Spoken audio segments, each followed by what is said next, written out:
চিকিৎসক পুণ্যব্রত গুণ এবং চিকিৎসক তমনাশ চৌধুরী এই দুই চিকিৎসককে ঠাকুরপুকুর থানার তরফে নোটিশ পাঠানো হয়।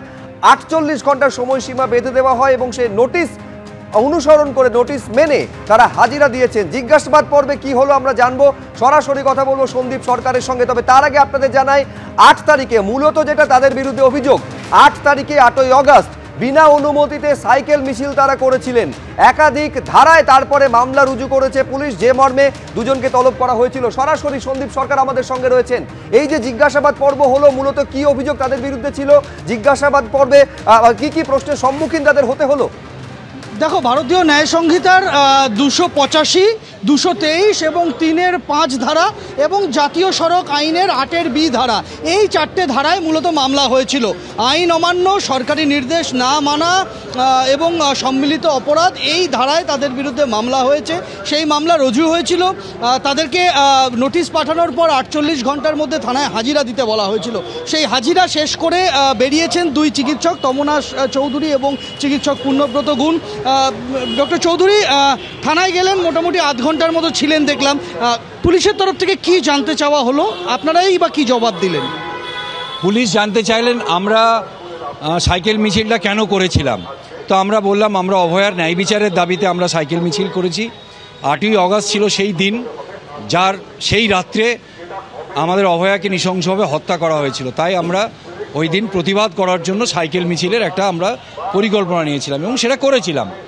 তো উনি আমাদের জিজ্ঞাসা করলেন আমরা কি জানতাম যে ডায়মন্ড হারবার রোডে সকাল 8টার পরে মিছিল করা যায় না। আমরা বললাম না, এটা আমরা জানতাম না। জানলে কি করতাম সেটা হয়তো আমরা ঠিক করতাম, কিন্তু আমি এটা না জেনেই মিছিল করেছি। আমরা এখন মনে করি জানলেও হয়তো আমরা মিছিল করতাম, কারণ প্রতিবাদ করার অধিকার এরকম অন্য কোনো নোটিশ বা এর দিয়ে আটকানো যায় না।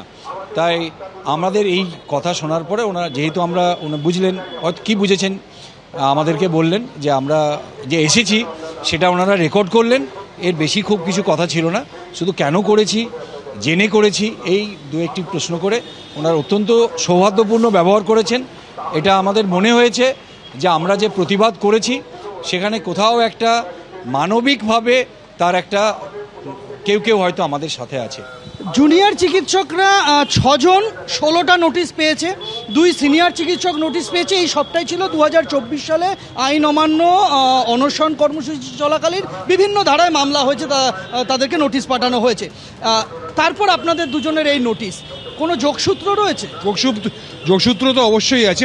অভয় আন্দোলনে যুক্ত যে প্রতিবাদীরা, তাদেরকে ভয় দেখানো, যে হুমকি সংস্কৃতির কথা আমরা 1 বছর ধরে বলে আছি, তারই অংশ এগুলো। তো যেভাবে ভয় দেখিয়ে আমাদেরকে দমানো যায়নি, আমরা আজকে এসে থানায় পুলিশ অফিসারদেরকে ফেস করে গেলাম।